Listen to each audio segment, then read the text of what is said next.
happy hour at the Wicker Bar. You know me, I'm the host of this video, Lord Ziggy Blaine, the Duke of the goddamn motherfucking Delridge. As you can tell, as promised, I'm up in the kitchen.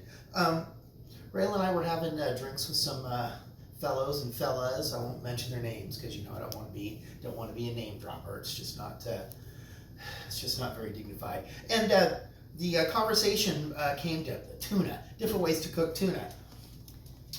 Went to Wajimaya today. West Seattle Bridge is open. I can finally leave West Seattle and go somewhere across the water and be home in less than 3 hours. So we were talking about one of the ways that we like to prepare the tuna, which we've done before with a little radish, ginger, a little mirin, and some soy. I'm gonna get to that later on. Some edamame, radishes out of the garden. I pulled them out this morning. I'm gonna do a curry, a Japanese style curry. I just thought of that this afternoon, and I kind of made it happen with this pumpkin. But first, don't forget to watch the episode Under the Stars. We made a cocktail called the Cable Car. That is the episode that you need to comment on. Give me a little idea of your cocktail or another cocktail that we have not done here on the channel. And whatever cocktail I pick, you're going to win that prize. You'll know what that prize is once you watch that episode and comment. And let all your friends know, because it's a pretty cool surprise. Cool prize. By the time you get it, it might even be closer to Christmas. Think about that. Cocktail we're making this evening is called the Sake-tini No. 2 out of Simon Difford's Encyclopedia of Cocktails, edition number 8. I figured, what the heck? We kind of went for a half-ass Japanese theme here. We always like to keep a little bottle of sake down there because we do use it for cooking. We've had this plum wine. This baby's been kicking around for a number of years. Whenever the last time that Tekla was here and she did sushi for us. That's a long time. Long time. This cocktail, vodka, sake, plum wine, and I did give it a taste. It kind of has almost, I don't really know what it's supposed to taste like. It almost had a port, brown sugary type of a taste. Cranberry juice, and that's the Sake-tini. We're gonna make the Sake-tini, then I'm gonna get the food out. I'm gonna start getting everything ready. I know you're excited. I might even pull over the prize just to get you thinking about having that delivered to your front door. Having a package delivered to your front door that's not from Amazon. Truly, truly exciting. Are we ready for the Sake-tini? I do have some from upstairs, so I chilled some martini glasses. I'm kind of trying to dry this on, hoping they got a good little frost to them. We're going to go 3 ounces of our vodka, 1.5.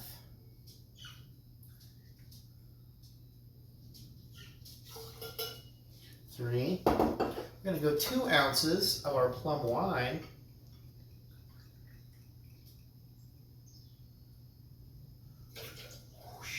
Plum wine. 1 ounce of sake. Let's go over here. Yep, the sake is good to have around. There's a number of Japanese-themed recipes that call for the sake, especially if you're doing like a little teriyaki or something like that. And 2 of our cranberry.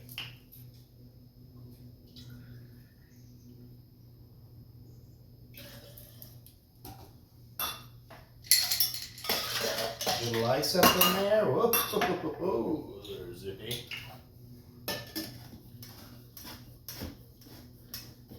Okay, hang on. Yeah, there we go. The Sake-tini. A couple other sake cocktails that I was looking at. One was called Sumo in a Sidecar. Oh, that's on another paper. That would look too stiff. There was a couple of them that were looking pretty stiff. There was one that I thought looked interesting that had the muddled cucumber in there, but I kind of feel that we've done enough things with muddled cucumber here over the past few months. Well, what do you say, Rayo? Are you ready to give it a go? Give it a whirl?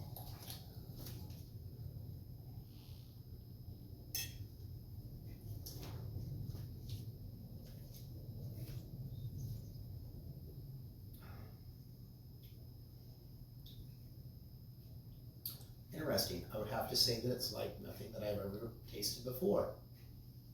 It's dry, not overly sweet because this is unsweetened cranberry juice here. No, that's not bad. Yeah, kind of dried, almost like a, I guess a dry like a martini, almost. Well, just hang on tight there. I'm going to get out everything that we need here to make this dinner happen, and we're going to show you how to do our tuna salad.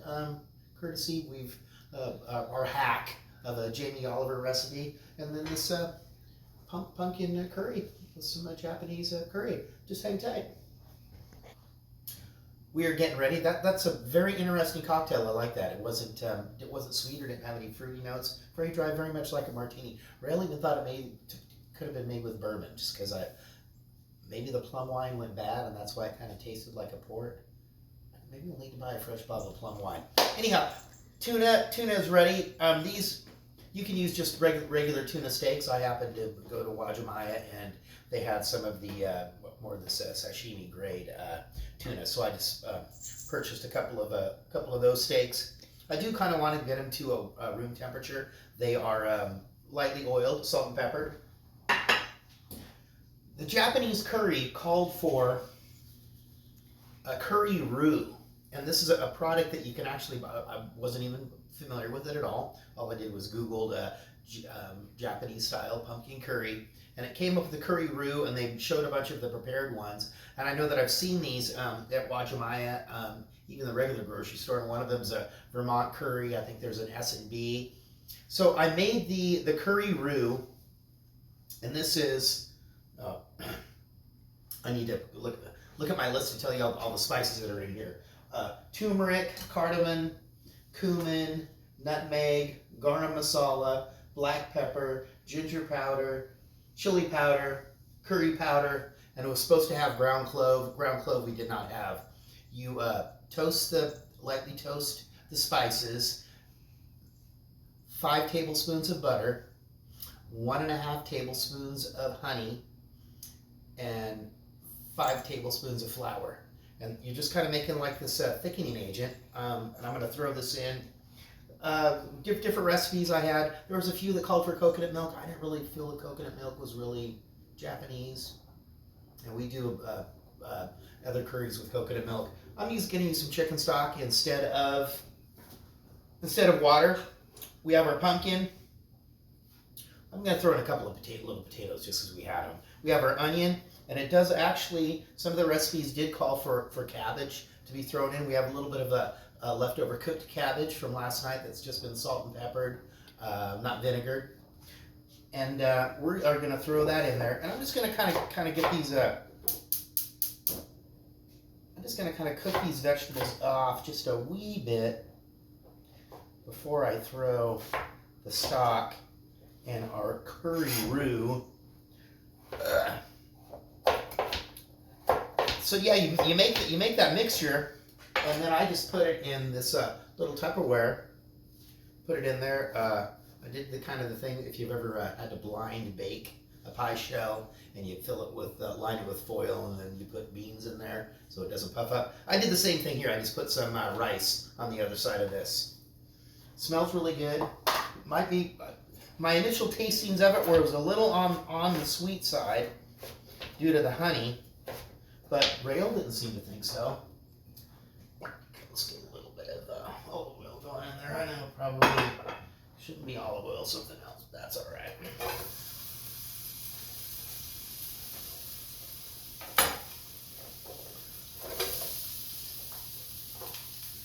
And this was just a pie pumpkin. Last year we did a pumpkin curry, and it was with a kiku pumpkin. Most of the recipes, holy moly, call for the kombucha squash. which we've had before. I don't really care for it that much. It's kind of dry the times that we made it. They say it has kind of a potato consistency. I don't know, maybe. Just a couple of potatoes, just because. And I probably won't throw peas in this curry, even though I throw peas in curry every time that we do it.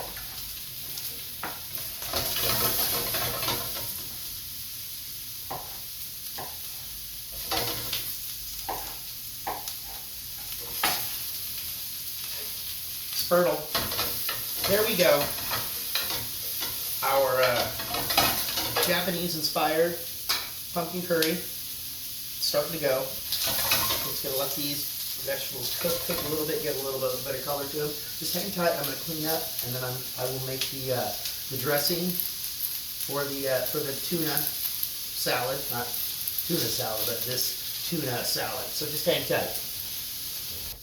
All right, we're gonna get this up. We're gonna finish getting this curry going. Got the vegetables browned off. I have 1.5 cups of chicken stock here. And I did heat it up ahead of time to kind of speed things up. And I'm going to try to get about 2.5 tablespoons of our curry roux, which is basically, I'm hoping about half of this, because I don't want to make it too thick.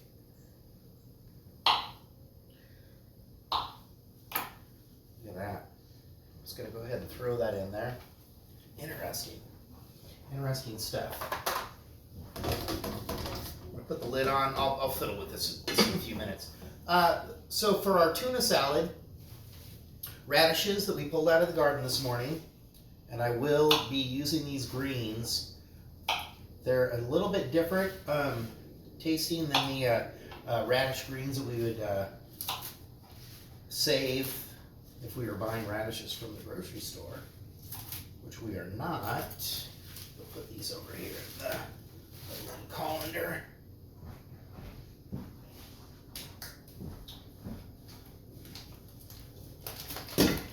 And then radishes. Pickled ginger at Wajimaya. You can pick this little 1.5, 2 ounce souffle cup of pickled ginger, 99 cents. If you're feeling frisky and you want to go ahead and pickle your own ginger, go for it. Edamame. This is the shelled edamame. It's going to be going on there. Let me mirin. Soy sauce, Silver Swan brand is always a good choice. I'm going to take these radishes and I am going to. It's got a little bit of nastiness when you grow vegetables at home, and I will just kind of roughly chop these up. I just want these to be in teeny weeny little teeny dice. Ooh, that's another nasty spot there.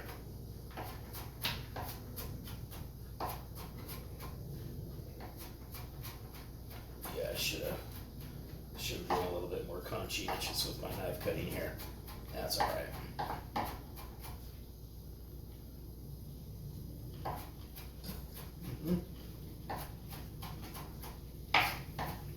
I was surprised about how quickly that the radishes grow in the garden. They're a 30-day from the time you plant them till the time you're ready to do them.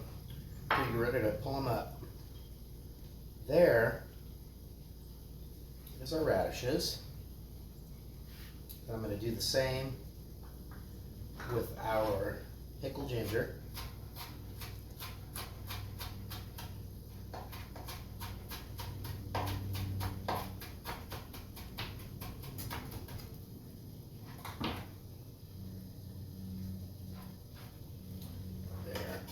And then we are going to take two tablespoons of our mirin.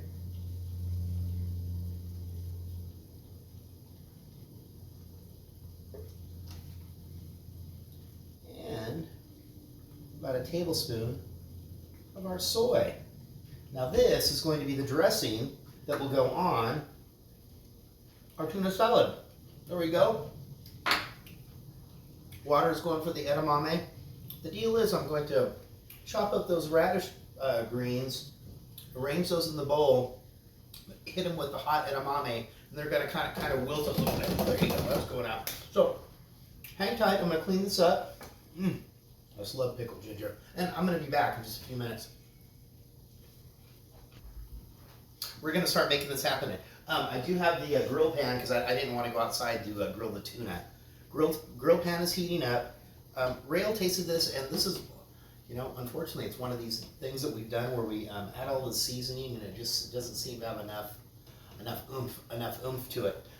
We did the other thing that we were growing in our garden this year were some serrano chilies, which Rail didn't feel. She put some in her dinner last night. She didn't feel they were too spicy. So we're gonna throw those. We are going to throw those in the mix here.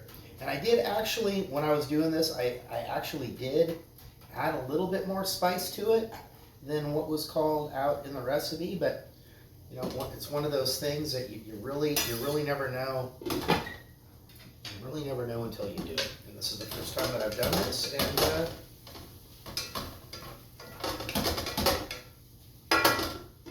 that's how it goes. Edamame. You know, if you've ever been to a sushi restaurant, you probably had edamame in the shell, and they charge you an exorbitant price. I'm gonna go about half a bag. Those only take a few minutes to. Oh no! We have some smoking emanating from our grill pan there. There we go. That's on.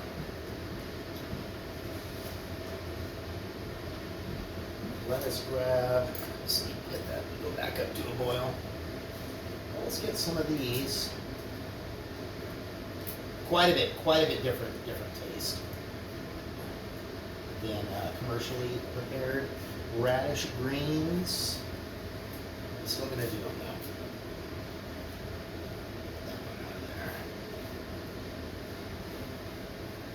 Whatever boat it is that likes the radishes, it must be very, very delicious.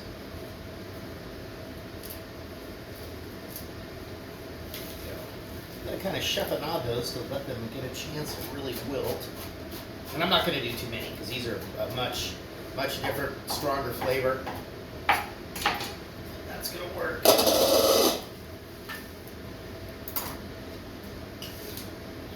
All right, so hang tight. Oh, let's just go ahead. Favorite.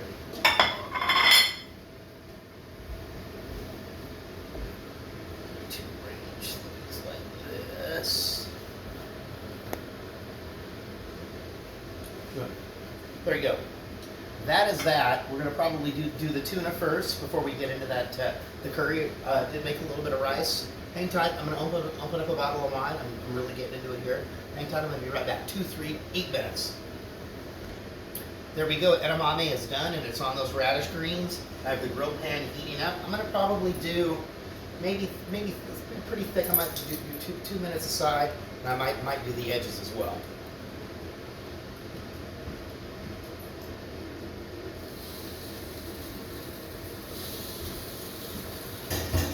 So we go. Hang tight. It's like watching paint dry, watching water boil. Nobody wants to watch tuna sear. I'm going to be back in a few minutes. Here we go. I'm going to slice up this tuna now. Has some very, very nice marks on there. And what's good about these marks is they are perfect guides.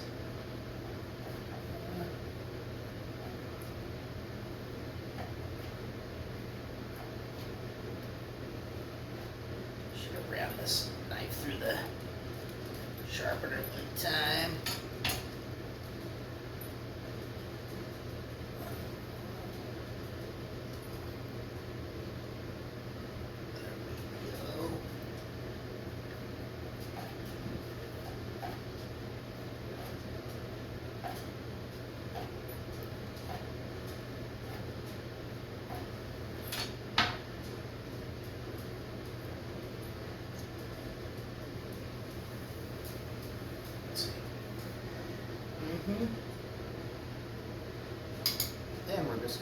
drizzle our radish pickled ginger mixture.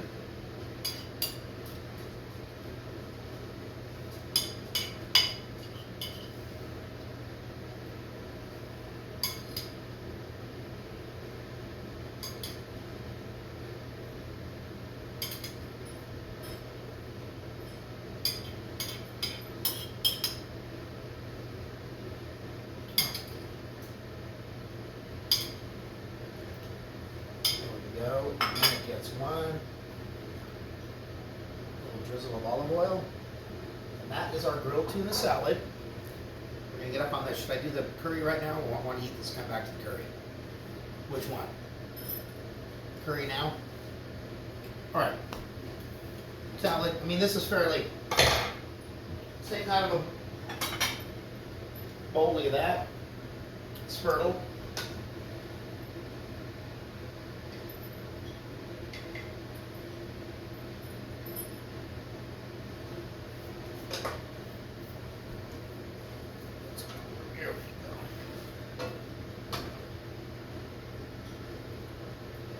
Would have made it a little bit saucier, but you know, I know, not overly attractive. But there is our pumpkin and onion Japanese style curry, our seared tuna salad. Thank you all for joining us. Wakaba. We'll be back. Yeah, manja. No, we're eating. Go get. I don't like you watching me eat. Get out of here. I'm done.